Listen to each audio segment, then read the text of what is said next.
Welcome to the NFC South Roundtable, a weekly live show featuring top-tier insight and analysis on all things NFC South.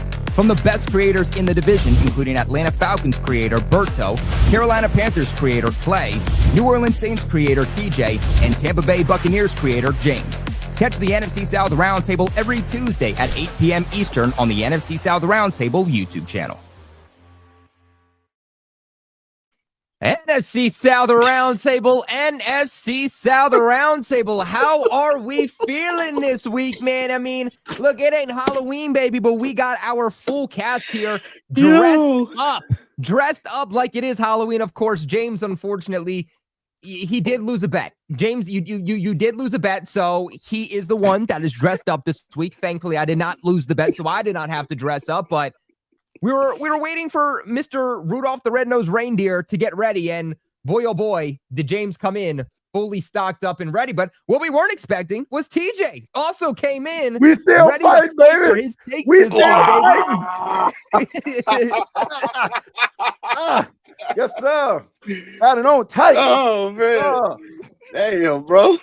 Now, that one was a surprise. Okay, we knew James was going to come up dressed up, but we didn't know TJ was going to be lightning hot after their win, man. Let's go around the table, and let's see how the guys are doing before we get into today's episode. James, got to start with you, buddy. Haven't heard a peep yet today. I'm feeling very festive. For everybody who's watching the stream, by the way, so we have like a behind the scenes like lobby that we all wait in. And I was here the whole time. Yeah. I was just contemplating my life and waiting because I was like, well, I can't turn on my webcam right now. I want the boys to be surprised whenever we come back from the whole intro thing. I'm feeling very festive right now, I think is the best way to put it. You know, it's a little cold in Florida right now. So this is helping. Yeah. James, you look ridiculous. I feel ridiculous. TJ. Oh man. And James, can you tell the people why exactly are you wearing this? So me and Colby, actually, I was the main driving force. I thought about this. You did this to yourself, James. Yeah, I thought about it during the game. I was like, so at the end of last week's live stream, I said to Colby, I was like, hey, whoever's team loses has to wear like a costume, right? And Colby was like, but James, I picked the Patriots to lose. And I was like, well, do it anyway. And then he was like, okay, fine, I'll do it anyway. And the Bucs lost. So I dug my own grave here. And here I am. And here you are, James, an absolute man of your word. And we're excited to get into that game and all of the games here that happened in the NFC South here for Week 10. Clay, let's go on over to you, man. How you feeling? You come back 1 week and you're beating the Packers, and then you come in here the next thinking it's an easy win, and then the Saints get the win over you, and then TJ's ready to box you. What's going on? Keep pounding, baby. At this point, man, it's just like, dude, I don't know. Again, this is the true definition of what we talked about time and time again. Dr. Jekyll, Mr. Hyde. This team is just the true definition of it right now. The consistency. You've got players calling other players out in the locker room for preparation throughout the week. What do you do? I mean, it's like, and I think that, you know, at the end of the day, man, we might have a discussion about Bryce Young that we've had before, and I think I watched the game film last night, and I broke it down on my channel, and let's just say there's a lot of question marks with the young man. There's some question marks with the young man. Clay, I want to kind of go back to a couple of weeks ago when you guys lost to the Buffalo Bills. I know we talked about it then, but kind of looking a couple of weeks after, I want to kind of go back to this because Dan Mitchell, our Buffalo Bills creator, over at the AFC East Roundtable, said that even if Bryce Young played in that Buffalo game, things wouldn't have been different. Couple weeks after that game, you get Bryce Young back. Do you still feel like that game would have at least been more competitive if you had Bryce Young, or do you think it would have been the same outcome? I don't know. But that's the thing. It's like this team is so Dr. Jekyll, Mr. Hyde. You just don't know. I mean, right now we've got a quarterback who is the starter, who's supposed to be the franchise guy, averaging 168 yards through the air per game. Like, that's just not going to get it done, man. And that's not franchise guy material, in my opinion. But I'm going to dive more into that here shortly. All right, Berto, let's go down to you, man. I mean, do we really got to say much? I mean, dude, Roller coaster, brother. Roller fucking coaster, man. Yeah, man. Look, the Falcons were in it all the entire game, man. They really fought to the end, right? And obviously, the Colts a better coach team, better offensive minds, and how to utilize their players properly just prevailed, and that's really it. I credit the Falcons defense or pass rush that came. They were humming. We got to Daniel Jones early and often, but it just wasn't enough at the end of the day, man. Still. Get Zach out of this team, man. Get Zach Robinson out of Atlanta, brother. It's crazy. Well, let's go on over to Rocky. Rocky, how you feeling today? Well, I'm doing good, man. I'm doing great. I'm just playing, man. Look, check it out, man. Shouts out to everybody in the chat right now. Look, I know people saying, hey, man, it's only a win, 2 wins. Look, man, you got to get them where you can, especially this season when you're a Saints fan, all right? So they got 2 wins, all right? The Saints on Sunday. Float like a butterfly, stung like a bee. 17-7. Because of that D, holla at your boy. Pause. Oh, you heard of CJ. Pause. But we're in the building. Happy to get this.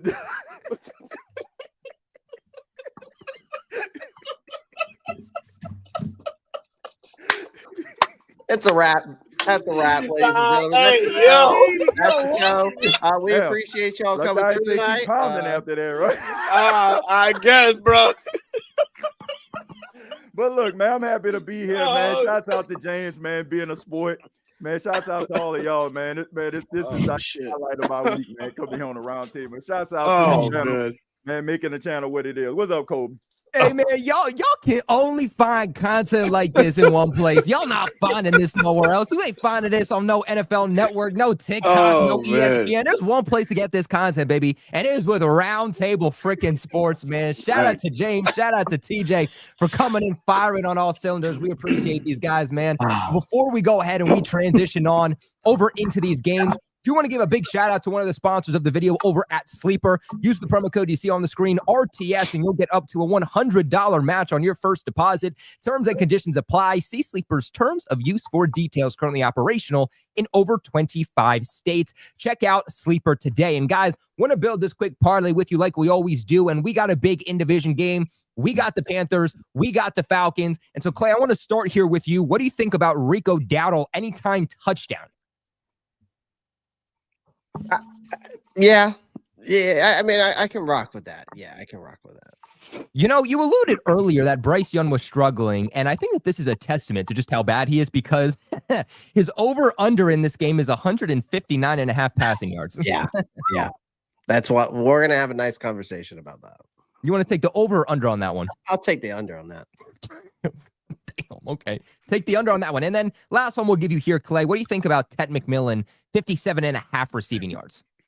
He can go over. Like Ted's, even though like when Bryce is throwing under that, Ted's still getting over 50 yards.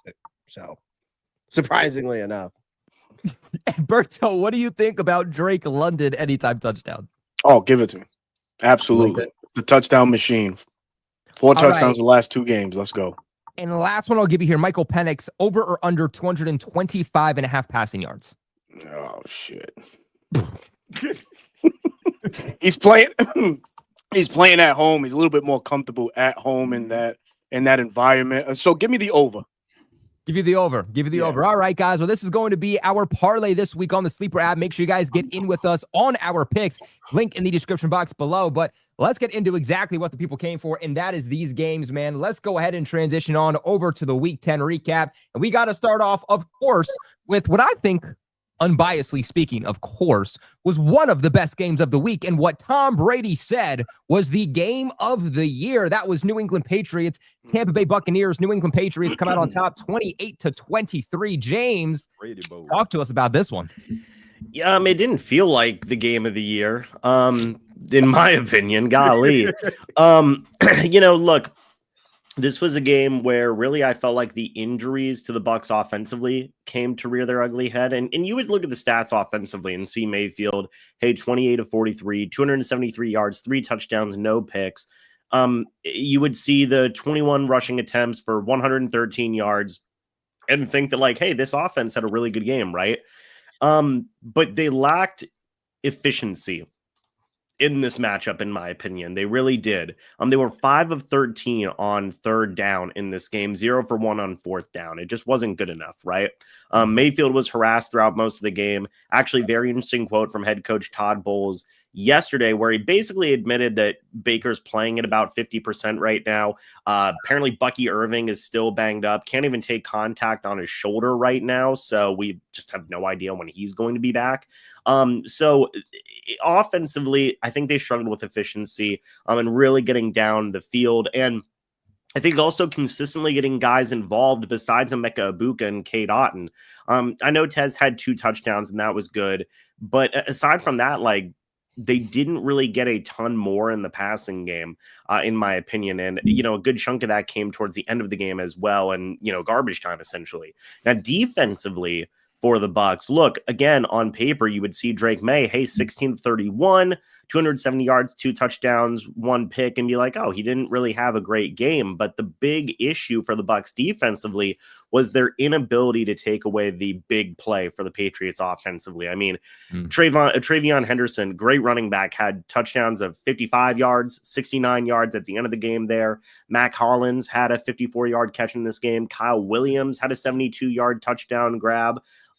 There was just too many explosive plays from the Patriots there. So I think that both offensively and defensively had a hand in this loss, right?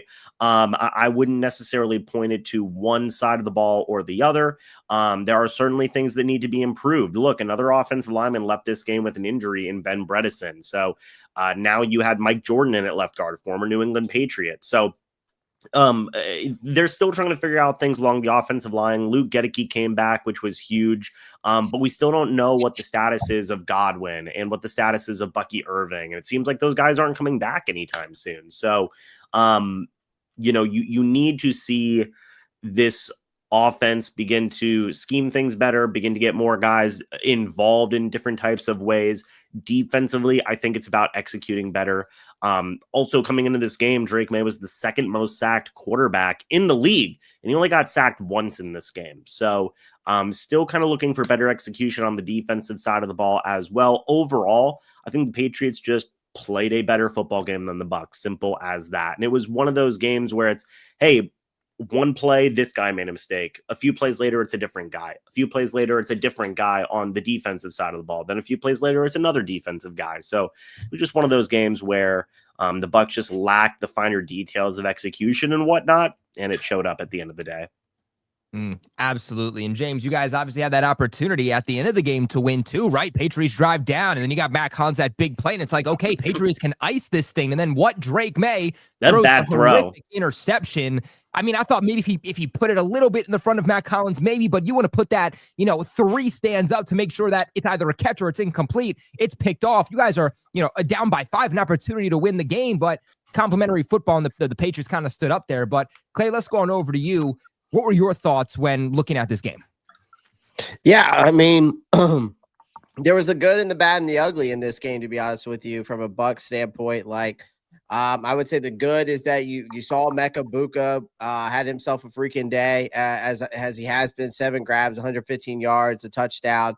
Tez Johnson, he's starting to pop off. Elijah Roberts even gets in the action. He's the one who gets the sack, but he had batted balls. He was making plays where the vets weren't. Takei Smith, I mean, that interception in the back of the end zone was textbook. Perfect read, perfect break. That's how you keep your team in this game. But then there's the bad. The offense, the offense was actually moving the ball, and they were right there. But for the love of God, they just could not finish drives, right? You're 5 for 13 on third downs. That's not really good. A couple of red zone trips where they came along with nothing.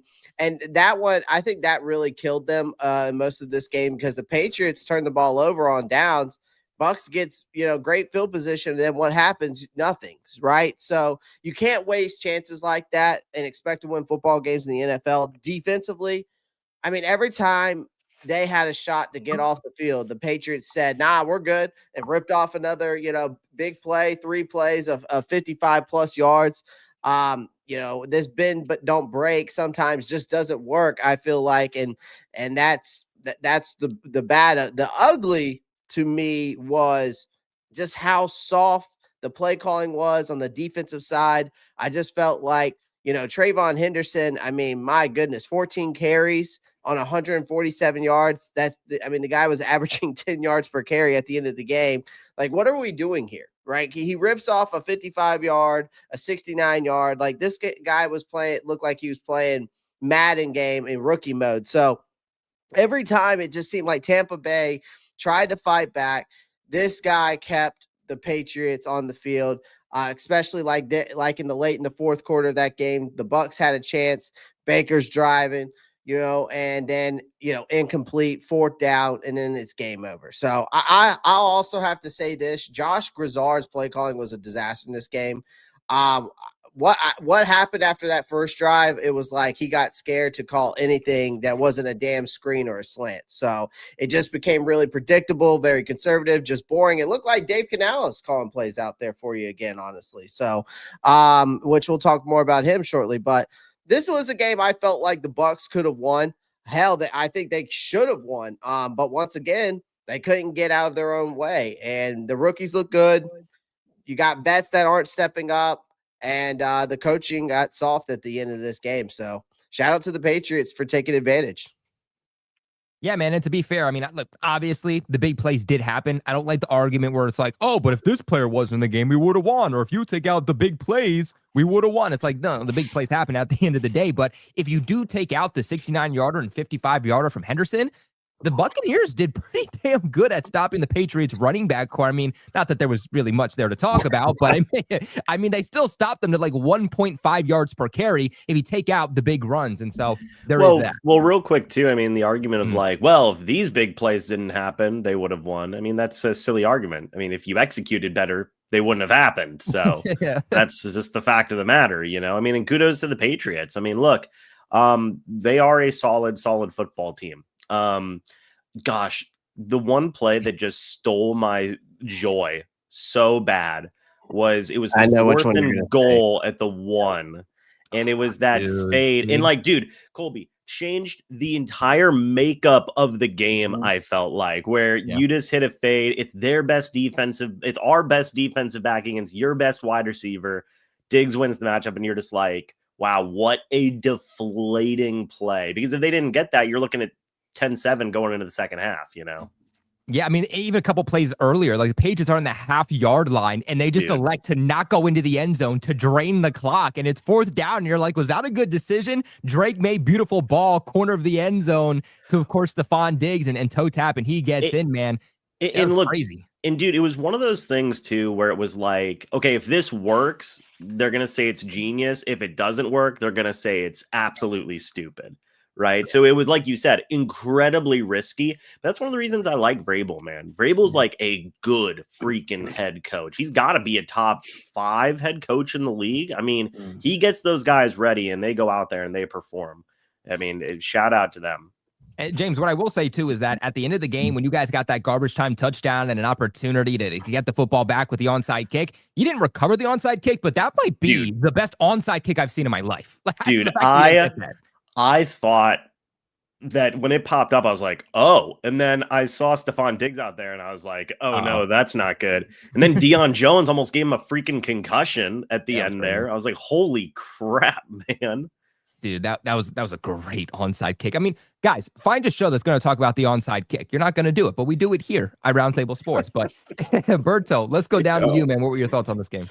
Oh, great game, man. Great game. 2 great ball clubs, 2 well-coached ball clubs going at it on Sunday afternoon. But you guys hit on so many great things, but the explosion plays really is what doomed the Tampa Bay Buccaneers at the end of the day. And you guys are missing one, the Kyle Williams 72-yard catch and run touchdown. That was another one. So I think that was the Achilles heel on Sunday, was limiting the big explosive plays. The Tampa Bay defense that has been solid overall all year, just gave up, unbuck like football style plays down the stretch. I mean, you guys started off great.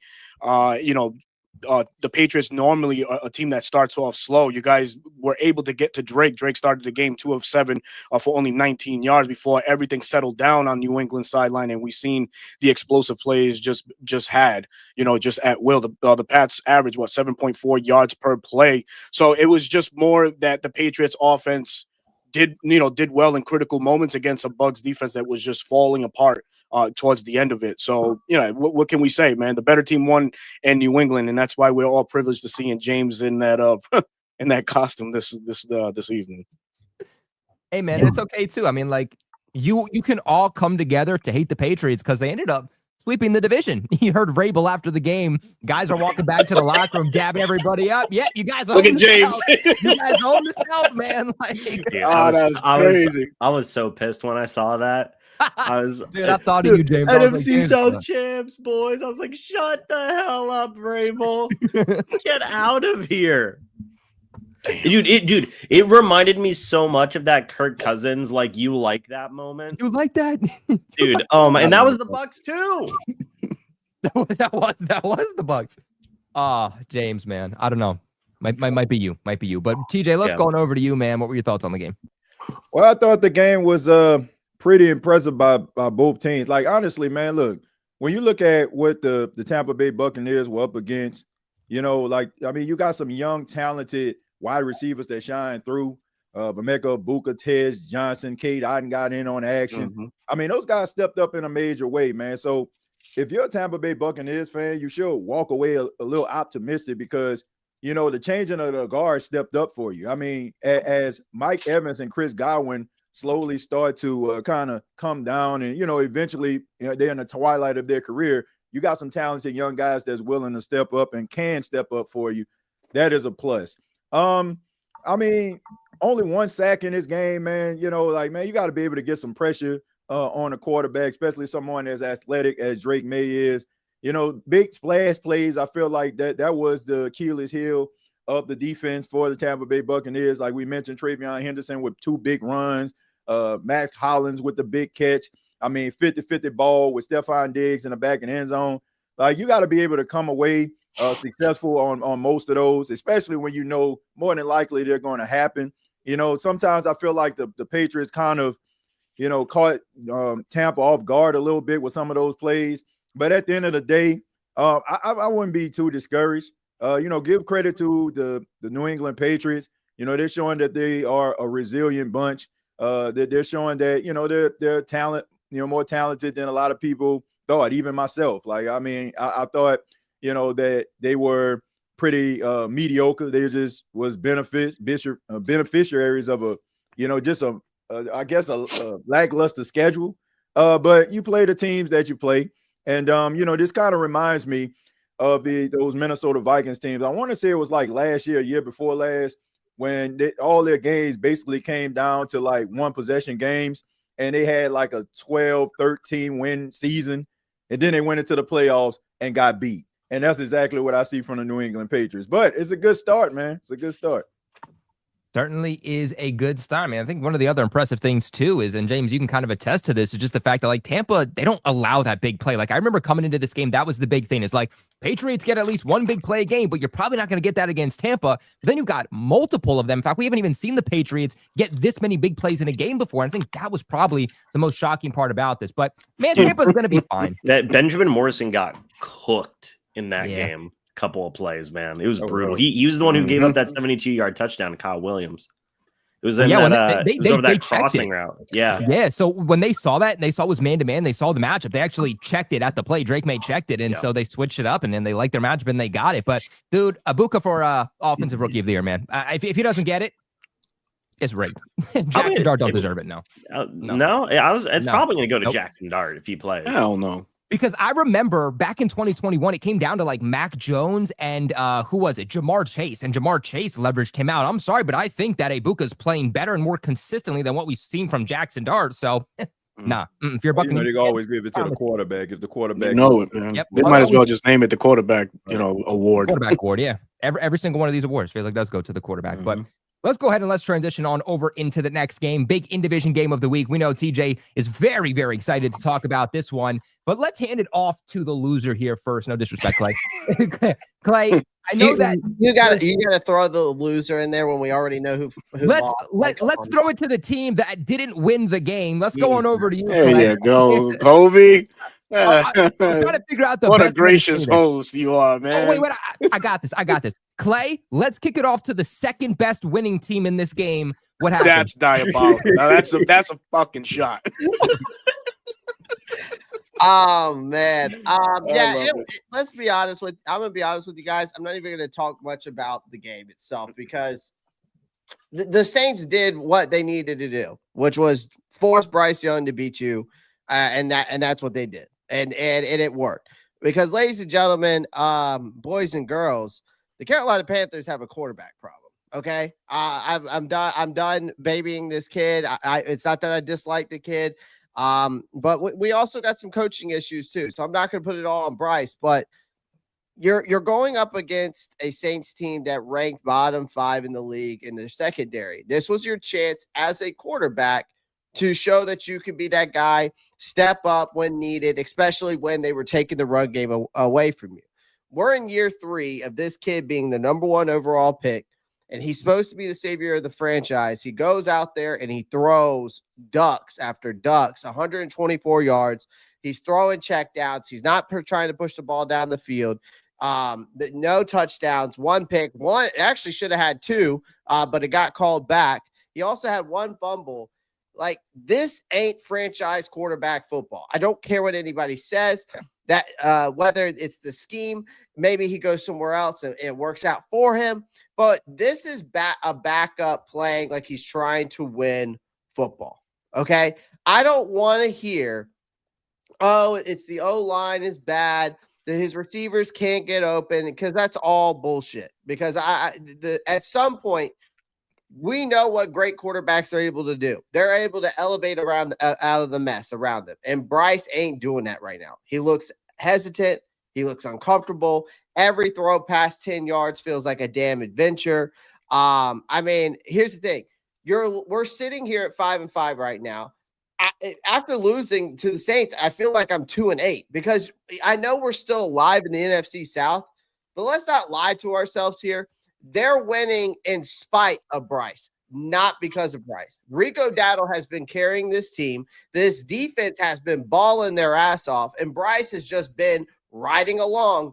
And now I know some people blame Dave Canales, and yeah, they should, because that offense has been about as creative as a middle school science project. And then you see what you see on the field. They don't trust Bryce to open it up. It's all checkdowns. It's all curl routes. It's all screens. It's rinse, repeat, punt. That's not how you win in this league. And here's the worst part. They're stuck with him. You can't just draft another quarterback because of where we're at. We're at 16th, technically, if the draft started today. So you already trade away your future to get this guy. You don't have the pick. You don't have the cap space. And honestly, you don't have the leverage. So, yeah, it's officially here. We're 3 years in. We got to ask the question that nobody wants, and it's do we have a quarterback problem? And unfortunately, we do. It's not over for Bryce. It's not over. It's never over this early. But I'm telling you right now, the clock is kicking, and you're supposed to be the guy, and right now you just look like another guy. And like I said, if this doesn't change fast, we're about to be stuck in a quarterback purgatory once again. And we've seen how this movie ends. And I'm just going to say this, Bryce, buddy, if somehow you watch this, it's time to wake the hell up. That's the end of my rant. Wow. All right, Clay. I hope Bryce Young watches this. That'd be cool. If he did, he definitely don't watch it no more. He definitely don't watch it no more. But let's go down to TJ. TJ, how are you guys able to come out with this win? Because a couple of weeks ago, you said we got to win. It might be the last one that we get, but we got to win. And now you guys are back into the win column. Wait, TJ doesn't get an introduction? TJ won. That's this why. is the winner of the game. Oh, that was lackluster. Come on, man. Lackluster. Man, I thought that praise. was great. I thought that was great, Kobe. Look, check this out. Thank you. Look, the Saints got their second win of the season, ladies and gentlemen. And I'm just look. I know people in the chat. I'm looking at y'all. I'm watching y'all, man. I know y'all sitting up here, man. It's only the second win of the season. Man, we know what the Saints are this season, and we knew that the wins were going to come few and far in between. So hell's to the yeah, I'm celebrating the win, especially when I seen a lot of people. I'm not gonna call you out, but you know who you are. Telling me, man, TJ, you crazy, man, you tripping, man. Man, we about to go out here and mollywop y'all. You know what this reminds me of? This reminds me of last year when the Saints came into Charlotte. And you had a dead man coaching and Dennis Allen, and everybody just thought that the New Orleans Saints were just going to run all over the lowly Carolina Panthers. And guess what? The Carolina Panthers shocked the world and beat the New Orleans Saints and got Dennis Allen fired. This was the same type of energy. So keep your words soft and sweet because you never know when you're going to eat them. The reality is this, man. Tyler Shuck, there was his second start. The first one wasn't ideal. I mean, you're going up against the Rams, one of the best teams in the NFC. That was just a tough matchup for any young player to come into. This game, to me, this was a really good opportunity for him to show what he had. And I think that the Carolina Panthers underestimated Tyler Shuck. Hell, I know they did because I did myself. I did not expect Tyler Shuck to look the way that he did. He showed poise in a pocket. I mean, he was unflappable in the game. I mean, the footwork was impeccable. It was something that we haven't seen in a hot minute. A quarterback actually making a play. I mean, making things happen. On a 3rd and 12, I'm going to be honest. At the beginning of the game, there was a 3rd and 12. I was like, man, it's the same old song and dance. 3 and out, just like they always been. Tyler Shuck steps up in the pocket, rolls to his left, and hits Jawan Johnson on a 50-plus yard catch. Then you see a couple passes again, 50-50 ball to Chris Olave. Chris Olave looks like the Chris Olave everybody expect him to be in this game. And look, he was going up against a very formidable secondary when he did that. This guy elevated players around him. He completed passes to 8 different receivers. And look, I'm not going to sit up here and say the Saints got themselves a franchise quarterback. It's too early to tell that. But one thing that all fan bases want, they want hope. And what this dude did in the game versus the Carolina Panthers, he gave the New Orleans Saints fans hope. And that's exactly what they needed right now, especially over the last 3 to 4 years of ineptitude, bad decision-making up top. I mean, look, they needed some hope. And this guy instilled some in this game. And look, I don't know what the Saints season is going to be for the remainder of the year. I mean, we all know what it is. But if this guy could continue to build on the momentum he had in this game, then we're talking about the New Orleans Saints not having to go into the 2026 draft where they're probably going to be picking in the top 3 looking for a quarterback. And that leaves endless possibilities. You can stay in your spot. You can make trades to get more than one first-round draft pick, or you can draft the best player available at another position to complement Tyler Shuck. So, yes, this was the second win of the season, but ain't nobody killing my vibe. With all due respect, Berto, the Falcons are only 1 game ahead of the Saints as of right now to all the Falcon fans and the Carolina Panthers fans that didn't think anything was going to happen in this game other than a Panthers win. How you like me now? Talk your shit, TJ. Go ahead and talk your shit, bro. Colby, I need to address this chat real quick, too, because I got some Panthers fans in here saying that I need to stay on my side. My side is that I want to see a consistent quarterback that can push the ball down the field more than 15-plus yards. And we haven't seen that. So y'all can tell me to stay on my side, but when it continues to get inconsistent and you continue to lose football games like this because of your quarterback can't push the ball down the field and take us to where we need to go, I will stay on my side because, look, I'm not anti-Bryce. I'm not anti-Canales. I want this to work. Both guys are talented. I think both guys care. But the NFL doesn't give a shit if you're about effort. It cares about results, and that's what I care about. So if all you guys want to be Bryce lovers, which is what you are, after 20 games together, the results speak for themselves. Okay? So and I'll tell you this, it's officially time to have that conversation now because if Dave Canales and Bryce Young can't figure this out soon, I'm telling you right now, one of them won't be here next year. And honestly, maybe both, because that's what both of them might need. Oh, yeah.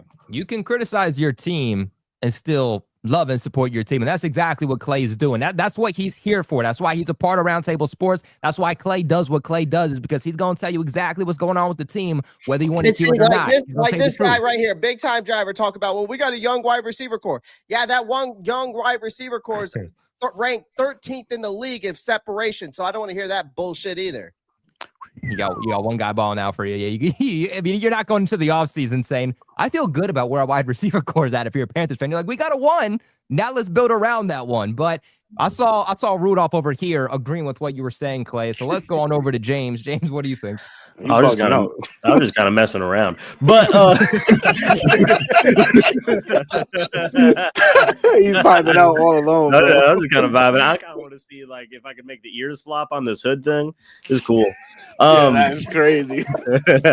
Yeah, no, this was gosh, dude, it's rough being Clay and covering and rooting for the Carolina Panthers, dude. Because like I can't remember who I was actually. My boss at work is a Panthers fan, Clay, and I was talking to him today, and I was like, dude, I don't know what to do about this football team, because one week they blow out the Falcons 30-0, and then the next week they freaking lose to the Saints, and it's just like I don't know what to make of them.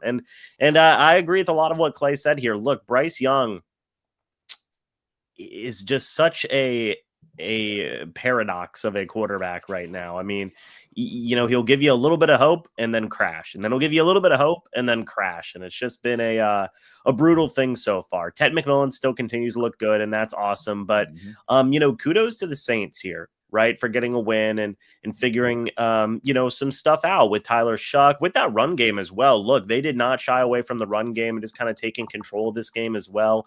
Alvin Kamara looked, you know, kind of like a little bit more of his old self. Juwan Johnson got going. Chris Olave got going. So you're seeing a clear difference here in this offense between with what you were getting with Spencer Rattler and what you're getting with Tyler Shuck, at least in the very early example of what we have right now, right? And the defense got going a little bit. You know, Nathan Shepard got a sack. Cam Jordan got a sack, which was, you know, good for them. Alontae Taylor got an interception. So, you know, this was a good win for the Saints, where they didn't really make many mistakes, if at all, for the most part. But for the Panthers, look, dude, a lot more questions than answers. I mean, that's the brutal reality of the situation they'd find themselves in right now. Yeah, they've got some pieces on both sides of the ball, but, you know, when your most important position is still a big question mark, that's your quarterback, you're probably going to keep on having up and down performances right now. And it's been, you know, like what Clay's saying, like we haven't seen a consistent string of performances to say, yes, Bryce Young is your quarterback, right? And then it's just a shame. And until that changes, it's going to continue to be a question. Absolutely. And let's go on over to Berto to wrap us up with this game. What were your takeaways? Yeah, man, look, I was impressed by the Saints in this one, man. I think you got something there with Tyler Shuck, man. The offense looked a whole lot better, man. He improvised very well, moved very well in the pocket to extend plays. You mentioned the 2 TDs there, one to Juwan Johnson, one to Chris Olave. You know, Alvin Kamara looking like old Alvin Kamara had 84 yards on the day. New Orleans as an offense averaged 5.8 yards per play, man. Defensively, they did what they needed to do, which was, you know, stack the box and limit Rico Dowdle. And then, you know, we saw Bryce Young in his quarterback play. I'm gonna just throw out a quick fact for you, Clay, man. This is the 8th time in 9 starts that Bryce Young has been held under 200 yards. So yeah, that conversation needs to be had. You can't continue to play game management style football like that and expect to win, because at any given Sunday, right? Your team can shit the bag, you know, just like this week against the Saints. But overall, I love the Saints' performance this week, and it's just weird. You guys get rid of Rashid Shaheed, and it's like, man, this offense looks a whole lot better, and that's just crazy. But and you want to know why? I'm gonna tell you something that probably was beneficial to the Saints too. You got Chris Olave in that role now. If you notice, he was the down the field threat when he was at Ohio State with Jackson Smith and Jigba and and all those other guys that Garrett Wilson. He was the down the field threat. He was the guy that that they look for those big explosive plays. When he became the Saints number one guy, they kind of took that away from him when Rashid Shaheed showed that speed. So I think that they're going to probably utilize him more in that department, which is probably going to call for more bigger plays. I mean, keep in mind, this guy ran a 4.26 at the combine, so he can run, man. Yeah, overall, the New Orleans outgained Carolina 388 to 175. So New Orleans' defense also came to play in this one too, man. So shout out the Saints in this victory, man. Yeah, absolutely. Well, guys, this is where we kick it off to you. Let us know your thoughts about this game in the comment section below. We got one more game to get into from this week, and it was a very, very good game at that. Before we get into our Week 11 previews, and Bert, so this is where we kick it off to you guys. You guys lost a thriller. You guys lost in overtime against a team that just went out. They were in the storylines leading up to this game. They trade for Sauce Gardner, right? They're obviously one of the best teams in the NFL. They're tied for the best record in the AFC with the Patriots and the Broncos. You guys are almost able to pull it away, and almost doesn't count in the NFL, but I know there's no such thing as a moral victory, but if there is anything, it would be this game for you guys. Yeah, I don't know about a moral victory, man. That team looked more deflated than anything post-game, given by the body language and some of the comments some of the players made, specifically Drake London at the end of the game. But to the game at hand, I'm going to start off with the pass rush, because I think this is the one thing that we as Falcons fans can hang our hat on defensively, right? Obviously, we all knew Taylor was going to be the X factor going into this game, trying to limit him, and boy, that didn't work out. But to the pass rush, we quarterback pressured Daniel Jones 20 times, finished with 7 sacks on Daniel Jones, forced him to an INT to Jesse Bates, who's heating up, by the way, in this Falcons secondary. You know, this is an offensive line for the Colts that only has given up 6 sacks. We were able to get 7 out. So by the pass rush measure, man, we came to play. These two rookies, James Pierce Jr., Jalen Walker, really getting better week in and week out. The Falcons have 13 sacks the last 2 weeks, 6 last week against Drake May in the Pats, and now 7 against Daniel Jones and the Indianapolis Colts. But unfortunately, the glazing stops here because the other problems come to hand, and that's when we switch over to the offensive side of the ball. Yes, while this game was primarily back and forth, you know, Michael Penix and company were able to show a little bit of fight on the offensive side. It still comes down to the play calling, and it came down to special teams, who has been straight ass all year, and in this one decided to show its entire ass by giving the Colts the best field advantage, you know, you could possibly have all game. You know, I think they started at the 40 or better in each one of their drives. So really putting a lot of pressure on the defense from the jump, man. So, you know, it's tough to play on, tough to play on defense and get anything going when you're playing half the field into some regard. But back to the play calling also with Zach Robinson, brother. You know, it's disheartening when we see how badly limited Bijan has been prior to this game, and we see him waking up, so to say. He averaged 4.9 yards per carry, 17 carries, 84 yards. Tyler Algier, 11 carries, 57 yards, and 2 rush touchdowns, average 5.2 yards per carry, and then you abandon it. Why do you abandon it thinking that we are a throw first or just a team that's ready to throw the ball all over the field? We're not built for that. We're built to run and come off of that and make plays off of that. The play action worked in this game. Surprising, we ran play action, I think 9 or 10 times in this game, and it was successful on 8 of those attempts. So I don't understand why Zach just goes away from what works. And one thing that doesn't work or hasn't been working in Atlanta has been third down offense. Another metric that's been biting us in the ass, and it's been failing for these last 4 games. We're on a 4-game losing streak. So right now we are 12 of 48 on third down conversions, good for only 28%. We went into this Colts game 0 for 8, man. So it's just downright bad play calling by Zach. The special teams really doomed us in this one as well. Again, like I mentioned, just given the Colts favorable field position. And it's just really the inability for this coaching staff to adapt or even pivot when in-game situations need to be had is just baffling. You know, Raheem said at the beginning of this year, he likes to surround himself with folks that are smarter than him. I don't know if that's the case right now in Atlanta other than Jeff Ulbrich, because everybody else on the offensive side, even to the quarterback coaches, the wide receiver coaches, whatever you want to name it, bro, they all look a shell of itself, and it's really dooming Atlanta faster than we're thinking, man. At 3-6 right now, while everything may seem like the sky is falling, I'm going to go out on a limb and say the Falcons at the end of November go 6-6 and tie with the Bucs for the division lead. Mark it. Book it. It's going to happen. We're gonna Like go on a for a win second, streak. your camera was falling there, Berto. I didn't know if you Oh, were a no, I hurricane or bang on the last goddamn night. thing because it pisses me off that the Falcons do what they do, man. Oh my gosh, damn, Berto. Well, calm down, man. We don't want you to cause a hurricane. All right. All right, I but might call something else. You might do. Oh, hey yo. See, I don't even want to know where your mind was going with that, but I know. Oh no! you Hey, Berto. listen, man. This is a family show, yeah. bro. Where? We gotta Where is keep it your PG, mind brother. at, Colby? Where is your Colby. mind at? What the heck? Oh, act your age. You want me to act 24, Berto? Do you really want that? Do you really want me to act 24, Berto? I don't know. If you Oh do. shit, bro. It could be a lot worse. It could be a lot worse. Man. Let's go over to TJ. TJ, what were your thoughts? I thought that this was an exciting game, and it didn't surprise me. That's why, when we were doing predictions last week, I was like, man, I can't decide. Like, because I knew this was going to be a good game. I knew that these teams were pretty equally matched, and it lived up to the hype, man. I mean, look, a couple plays, we having a completely different conversation despite what that offense looked like, Berto. I mean, a couple plays, we having a completely different conversation. Number one, we got to talk about your quarterback. 42% completion percentage. That's not going to do it, bro. That's not going to do it, man. No, that was terrible. I don't know, man. The running game seems like, it seems like it is the straw that stirs the drink. I mean, we know that the beginning of the season, Bijan Robinson, everybody was talking about this guy possibly being the offensive player of the year candidate. And then over the last couple of weeks, it seemed like he kind of started to sputter.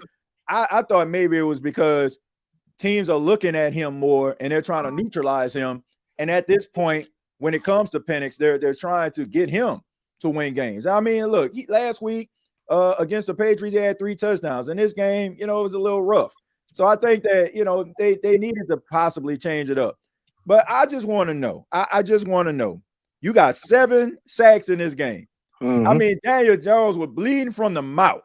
I mean, it just seemed they was hitting him in the mouth, like literally and figuratively. How do you lose a football game? I just don't understand. It's the culture, man. At what Jonathan Taylor was doing. I mean, this man's still running right now. I mean, unbelievable performance. I mean, it's unbelievable, man. That guy is unbelievable, man. The way that he was able to just break off those big runs. And it's impressive because, look, we can talk about Atlanta all day and night, but that's a really good defense over there. And for him to be able to do that, that was pretty doggone impressive. But I'm telling y'all right now, I mean, and this is the end. Atlanta Falcon fans, I'm talking to you. Why do y'all do this to yourself every single year? I've been telling y'all. Y'all think that I'm just sitting up here hating. The reality is this: you all have a talented football team. You have a coach that will continue to get in your way. Plain and simple. Last year, who was Jimmy Lake? This year is Zach Robinson. I mean, I'm just wondering, when is it all going to come together? Because y'all going to have to face reality. These guys that y'all have on your football team, even though they're young, every time y'all don't, eventually y'all going to have to make some tough decisions. And it would be sad for this team to be as structured well as it is, for you to have absolutely nothing to show for it. This is the reality, Atlanta. I mean, you guys do not deserve to be in this moment. And I can understand why you're upset. But, man, y'all got to get it together, man. The inconsistency of the Atlanta Falcons, like, look, man, there's no love lost here. But the inconsistency is just baffling because you look at the numbers, like if you just erase the score and you look at the numbers, you're like, man, the Falcons, man, they really were putting up, like whooping some ass. And then all of a sudden they lost. Something is wrong there, man. Something is wrong there. Y'all got to get it together, man. Too good to be this mediocre. And honestly, ain't even mediocre. It's below average. And y'all got a well-structured team. It's just sad to watch, man. It just sucks that it's our OC, man. Look, DeForest Buckner was out for the Colts, right? For a good part of the game, Grover Stewart was out, one of their best run defenders. You got 2 pillars on that defense that were out. any other offensive coordinator is dialing up run plays up the middle or scheming something to continue getting this run game right, to set up some play action, some passes over the top. Man, not Zach Robinson and company, man. They just can't think like that, man. They play to whatever strengths of the teams are, and that's why we're limited at what we do, man. Berto, I don't understand over the last couple of weeks why they trying to make Michael Penix work. Like, he was working, being a complement of the running game. It just seemed like over the last couple of weeks, it's like, man, we about to make this ish happen with him. Like, come on, man, y'all, you had a really good balance, and it just, it's mind-boggling, bro. It is mind-boggling. That's why I mentioned, man, we're not a team that, you know, comes out and throws first, man. We are run first, and running first does hide some of the deficiencies that Michael Penix has, because we saw it in this game. The footwork, the mechanics, the inconsistencies rear itself is the same issues that were had when he was with Washington. But Atlanta they don't do enough around for him to just, you know, to do him any favors, you know, call a cleaner game or a better flow of a game that doesn't put Penix in these situations, man. So that's the disheartening part for me. It's like, man, you know what you got in Penix. He's a raw talent, but you can't question anything else, his desire, his fight, his willingness, or nothing like that. But God damn it, man, that coaching has to meet him in the middle some way, and it's not at all. So that's what's kind of failing the process. It's failing the process right now, because the NFL world sees this inconsistent quarterback really that in his 11th game that really we shouldn't be seeing right now like this, man. We should be seeing a whole lot better. But the coaches, I don't think they're putting in the time, work, or effort to, you know, get this kid up to speed as fast as they can. I look at this as a plan that just blew back up in their face, right? Because Penix, although he was drafted 8th overall, wasn't the plan to start him as early as we did. You know, obviously Kurt being there with that inflated contract, that's what we were hoping for. We didn't expect for him to fall off the face of the planet just 10 weeks into the season either. So, you know, obviously things matured within the season, and it just ramped up processes. But at the same time, as a coaching staff, man, you got to hit that panic button and be like, yo, I got to get right with my guy, because this is my future going out there, and I got to make him look competent enough. And Atlanta just is not cutting it in that regard right now. Well, let's go up and let's go on over to James. And James, let's get your opinion on this game. I'm going to take a different route than Berto and TJ. I don't think this game should have been as close as it was. I don't even think that this game should have went into overtime for Indianapolis. Look, you're looking at a situation where on 4 different drives, first off, kudos to the Falcons for executing and getting these opportunities to go their way. But look, I mean, a 4th and 2 from Atlanta's 27, Indianapolis goes for it instead of kicking a field goal. They missed a 53-yarder a little bit after that. They had a fumble at Atlanta's 23-yard line, and then they had another turnover on downs at Atlanta's 5-yard line on a 4th and 1. If you kick field goals in all of those scenarios, the Falcons lose by 12 before you even get into overtime, right? So, there was many more opportunities for the Colts to score points in this one. And they chose to not really go that route. They could have, the Colts could have had a game where they really only freaking punted once in this game. So it is important to kind of look at it in that context as well. But again, kudos to the Falcons for, taking advantage of those opportunities, still getting the stops at the end of the day, and getting those turnovers on downs. That's more of an issue with the Colts more than anything. But look, Jonathan Taylor, for all of our history buffs here, just had the 244 rushing yards in this game are the 19th most in an NFL football game in league history now. That's not good when you're allowing that much. It reminded me a lot of last year whenever Kirk threw for like 500 something yards against the Bucs. Look, you're not going to win a football game like that. And the Falcons did get close at the end of the day, but look, I mean, this was just a full, much like in the Bucs game, where it's like the defense for the Falcons just did do some really good stuff in terms of the pass rush, but that run defense was atrocious. And I get it. Jonathan Taylor is one of he is the best running back in the NFL. But I mean, you might as well have put nobody out there, because I mean, that dude was going crazy. The offense, look, there were some positives. They did rush 29 times for 140 yards, 4.8 yards per carry, and 2 touchdowns. But this offense still looks clunky. It still looks inefficient. And again, we are still seeing these same problems where it's like, hey, Brian Robinson's there, Drake London's there. You get a little bit of Kyle Pitts, get a little bit of Tyler Algier, but that is it, man. Nobody else is making plays in this Falcons offense. I mean, dude, Darnell Mooney had such a bad drop in this game. Hit him right in the freaking chest. He tried to re-grab it, and it just didn't work. There's no chemistry there whatsoever with those two. None whatsoever. No, and I mean, you're just looking at an offense that on paper looks awesome on paper, right? But for some reason, it's not clicking. And I agree with the guys where it's like, at what point do you turn to coaching and do you say, hey, not only are we gonna have a conversation about Zach Robinson, right? But who's hiring these guys, right? It's Raheem Morris, and while people can give great example, like we see the reverse where Todd Bowles hires a good OC, people give him praise. Well, if somebody hires a bad OC, when does that go back to the head coach eventually? So it's just an interesting conversation there for Atlanta. 3-6 is in no way, shape, or form where any of us thought they were going to be right now. And they have the ability to get it together and turn this thing around this year, but you're running out of time right now. And if things get worse, you're going to be looking at some big changes.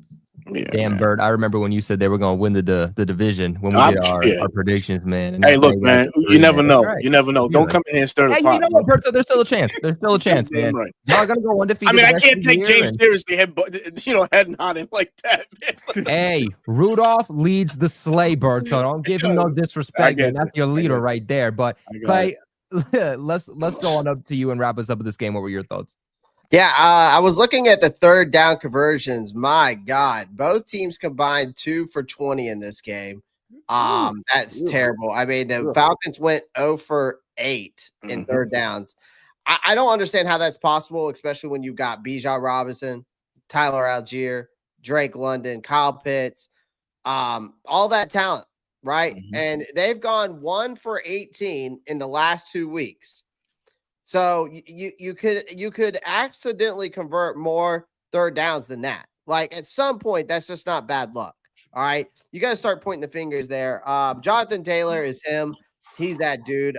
This year, he's this this year Saquon Barkley that was last year, right? He's just a Madden glitch right now at this point, but. Bijan Robinson has not been used correctly, in my opinion, either. We're seeing it time and time again. I mean, Algier had a great game.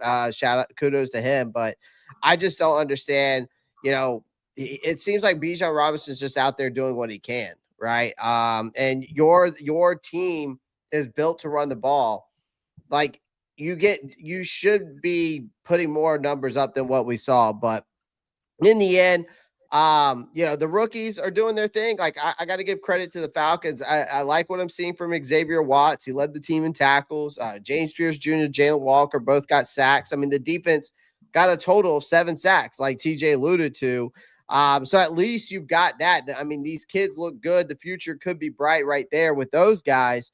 But again, there's just a lot of missed chances. It's the same movie we see with this Falcons team almost every week. There's missed chances, there's bad situation football, and there's just no killer instinct. And I think you've got the talent. I think you've got the pieces, but this team just finds ways to screw it up. And it's like you could call it a learning experience all you want, but at some point you got to win games, man. You can't keep talking about potential while Jonathan Taylor's running 80 yards through your defense in overtime. It's time to stop learning lessons and start, punching somebody else in the damn mouth, because right now the Atlanta Falcons are just learning how to lose. It just seems like, and you got to put that, I think Berto's right. You got to put that on Zach Robinson. You got to put that on Raheem Morris, because they're putting these guys in situations that for them not to be successful.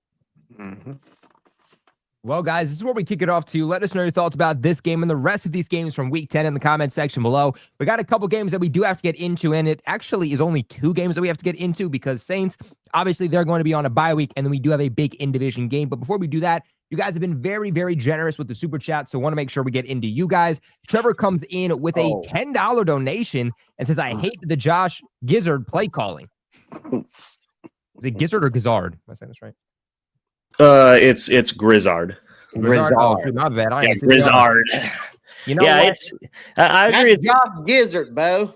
Dude, it's honestly messed up. I got to read these with dyslexia, but it's all right. It's part of the job. Yeah, Clay said it earlier, by the way, with his play calling. Screens, man, they just did not execute on those screens. It was very vanilla play calling. It was rough. I thought it was Dave Canales calling your games. I thought maybe he might have been calling games. Right? Gave you guys a little tip from that blowout, you know. But Tom Brady comes in with a $7 donation and says, Berto, Limbo is booked in Miami. I'll be cruising in the Caribbean next week and England next. I'll still watch the show. Time to party like Diggs on a boat. Hey, man, look, I hope you partying a little bit more smarter than Diggs on a boat, but Have a great time, young fella. Go ahead. Whoa. to each their own. Trevor comes in here with a $2 donation and says, if the Falcons can beat the Bills, so can the Bucks. Certainly, man. You can certainly beat the Bills, and I'm rooting for you guys to do so. We got Morph coming in with a $5 donation. Said, glad to see the red, white, and blue Daniel Jones with his bloody mouth in a Colts uniform defeat the, what's that say, Axis power in Germany once again. Hashtag I don't like Axis. that. I don't like that at all. That's wild, bro. Defeat, what's the Axis power? It's from World War II, dude. Dude, I was sleeping in social studies. You think I was paying attention? Dude, No, apparently not. No history. Guys, no history. Colby, aren't you supposed to be graduating in December? Oh, yeah, I graduate college with my sportscasting degree next month. But guys, I was quite literally like in high school when social studies class was going on. I was making thumbnails and uploading YouTube videos. Okay, I was already looking to college days, my friends. Yeah, it was, yeah. It's okay. Good thing we have James here. James, if I need any social related questions, I'll be hitting you up. I got you, Thank bro. you. My guy Trevor comes in with a $5 donation and says, don't forget the officiating in that game on that horrible OPI call when the defender ran right into him in 3 Bucks games. In the Bucks game. Excuse me. He's talking about that Sterling Shepard thing. Bro, Sterling Shepard clocked him. What are we talking about? I love you, Trevor, but dude, that was a totally understandable call. I don't know if you guys saw that play, but literally Sterling Shepard just smacked whoever that guy was covering. I think it was Otten.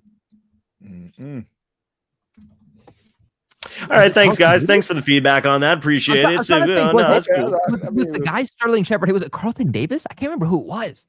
It's gonna bother me now. Was it Hawkins? Was it the free safety? It might have been. Was that the play Hawkins got injured? Might have been. I have to go back and look now.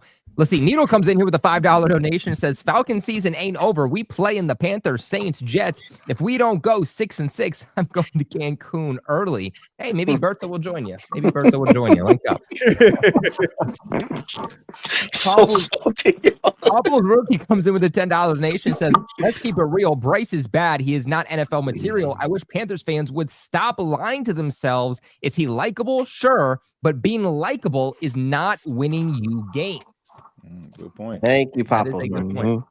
That is a good point. Well, guys, let's go ahead and let's get into the final sponsor of today's video before we get into these previews. Big shout out to our good friends over at Prize Picks, over at RotoWire.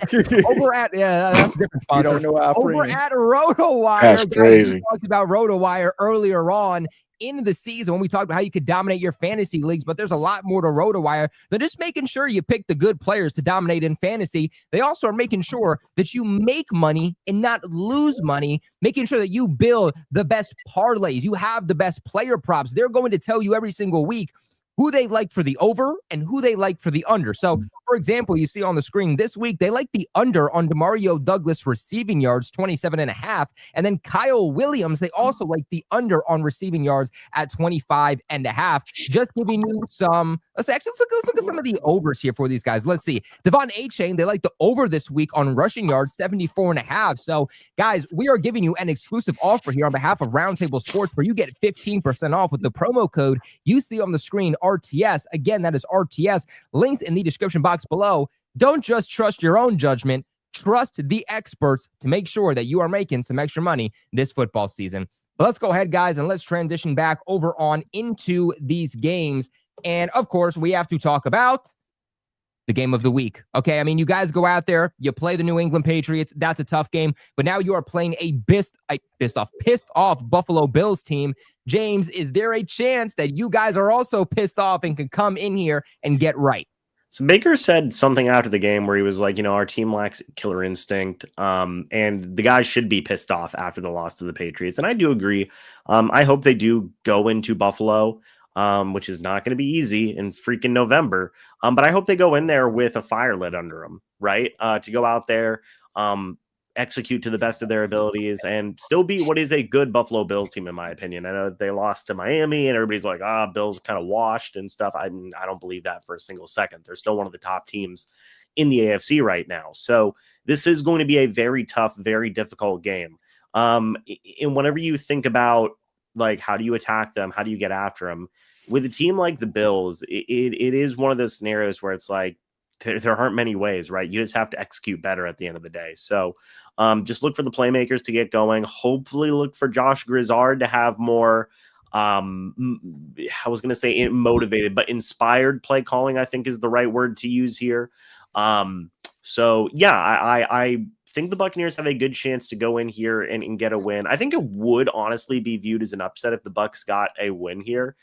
So I will go ahead and I will take that upset. I do think they will go into Buffalo, shock some people, kind of continue this little skid that Buffalo is on right now. And I think they will go in there and get a win in Buffalo. Man, I'm a big Tampa fan this week. Go Bucs, baby. Go Bucs. Clay, let's go on over to you. Who are you rooting for in this game? Yeah. I mean, which team is going to respond that you're going to get week 10 loss? After, Tampa Bay loses the Patriots, you got the Buffalo Bills, who's coming off a terrible loss against the Dolphins. The Bills are 3-1 at home. The Bucs have a +8 turnover margin, which should help them play well on the road. I'm looking at some things here. Tampa's also 1-2 when they allow 100 rushing yards, and the Buffalo Bills are 5-0 when James Cook rushes for 100 yards or more. So keep an eye on that. And I think in this game, I think if Tampa Bay can stop James Cook and they force Josh Allen to beat them, they have a chance in this game. I think Tampa Bay has to get after Josh Allen. I need to see that pass rush step up in this game and get more than just one sack, right? You got to force Josh Allen to beat you with his arm, because really Josh Allen's wide receivers are not elite. Like, there's not a lot of guys out there that should scare Tampa Bay from a wide receiver standpoint. But again, Josh Allen is not a guy you want to take lightly either. I think since the Bills are at home, I'm going to give the edge to the Bills in this matchup. But I think it's going to be like a 3-score game. Or not 3-score game, but the winner will win by 3 points. A 3-point game here. Clay is going to take the Bills. Berto, let's go down to you. Who are you taking? It's going to be a tough game. It's going to be a good matchup, man. And I think the injuries are piling up for Tampa Bay, and you're going to go up against a Buffalo Bills team that just lost to the Miami Dolphins. James Cook and company, Josh Allen and company, they're going to look to avenge that loss. So I feel like Buffalo, man, I think Buffalo can squeak this one out. Give me 30-29 Buffalo. It's tough to play. It's tough playing Buffalo at home. So I think Buffalo prevails in this one. 30-29 is a wild score prediction, Berto. Hey, fuck it. What are they going to miss an extra point like Atlanta? Come on. Maybe. Oh, damn. Oh, damn. Berto's going to be thinking about that one tonight. Doesn't affect me, bro. Rudolph's got some jokes, man. Rudolph's got some jokes. TJ, let's go on over to you. What do you think? He's a good one. Yeah, I think that the Buffalo Bills are going to win this football game, but I don't think that these teams are that far away from each other. I honestly look at them like almost like evenly matched. I mean, I think that Josh Allen is, elite quarterback, but Baker Mayfield has been playing pretty elite this season more times than not. And when you look at the Buffalo Bills, I mean, nobody on that team other than James Cook offensively really scares you. Dalton Kincaid, he can get busy. But, the wide receiver group, to me, man, I just think they need some work. I think they want more out of Keon Coleman. Jordan Palmer is out there. I mean, you just got Elijah Moore. Like, nobody really moving a needle, and I think that has been an issue offensively that they've been facing. They lack that one dominant guy that can just demand a double team and win it more times than not. Defensively, I just think that both teams, have some really good bright spots. But I just think that when it comes down to it, Buffalo needs this football game right now. They need to get back on a winning track. I think Tampa needs it as well, but Buffalo definitely needs it, especially the way that New England is playing right now. So I look for them to be a desperate team in Western New York. Give me the Buffalo Bills. Give you the Buffalo Bills. So, James, you're kind of riding alone on this one. Something to watch, too, is Dalton Kincaid, right? He was week to week with that injury. And so, ultimately, does he play in this game or not? Because that's absolutely big for them. James, what I will tell you is that if you can get that pressure on Josh Allen, force him to be a thrower, and force him to make some turnovers, take away James Cook, that's how you win games. If you look at the Buffalo Bills games this season, if they allow James Cook to eat and they allow the running game to be open up and Josh Allen's not turning the football over, those are the games they win. But when you take away that rushing attack and you force him to beat you through the air, that's when the turnovers start to happen. And that's when, if you look at it, the Patriots game, the Dolphins game, the Falcons game, all three of those games, James Cook was shut down fairly and Josh Allen turned the football over. If you do those things, you guys can win this football game. Yeah, I'm making no bets with anybody this week. Yeah, I wouldn't. I mean, this is an equally matched, like, team. These are equally matched teams, like, honestly, like, across the board. What, you don't want to come in as the happy elf next week? Bro, it's not in my budget. I'm still trying to get that pay raise here. Come on. I'm still trying to get that pay raise. we're still trying to negotiate that end of the season, end of the year pay raise for me. We're trying to get that full time at Round Table Sport. We're trying to, hey, aren't we all, man? Aren't we all? But guys, yeah. Let us know your thoughts about the game in the comment section below. And let's get into the final game here of the week, the big in-division game, Carolina against Atlanta. Clay, let's start with you. What are your thoughts on this one? Yeah, I mean, I think Atlanta probably still has this game circled on their calendar after that 30-0 loss against us the first time around, because we straight up bullied them in that game. But again, you know, Bijan Robinson's probably been circling this game as well on his calendar since week 3. He's going to want to remind everyone why he's one of the most talented backs in the league. And it's bad news for Carolina's defense because we just got carved up by a rookie quarterback and let Alvin Kamara look like he was 2017 Alvin Kamara again. But that doesn't do you. But, you know, I can't blame that on the defense when your offense can't sustain drives. So there's that. Now, I'll say this. I think our defense can still ball when they're locked in. Obviously, we've got guys calling each other out in the locker room. I mean, Derek Brown and the rookie Nick Squirtin called a bunch of guys out this week because they got overhyped about themselves and they said that the preparation wasn't 100%. So it sounds like we've got some guys in the locker room, and obviously they overlooked the Saints in that matchup. But Nick Squirtin, I think, is a dog. That he's been the guy who's been really bringing some juice to this defense. Having Derek Brown back has been huge. They've been able to stop the run when those guys are hot. But the rest of the unit has looked exhausted. But again, it's because this offense hasn't been able to sustain drives, and you can only bail out your offense so many times before you just say, well, hell with this and start freelancing. So look, I want Bryce to succeed. I want to make this clear real quick. I really do. I think he's a good kid. I think he's smart. He's calm at times, but you know, and he says all the right things, but at some point you got to make a damn play. You can't keep dinking and dunking 5 yards at a time. Look scared to get hit. You're the number 1 overall pick. You got to go out there and win football games. And if he comes out timid again, it's going to be a long afternoon in Atlanta. I think Bijan Robinson, that run game, will control the tempo. I think this Falcons defense is going to make a couple big stops late.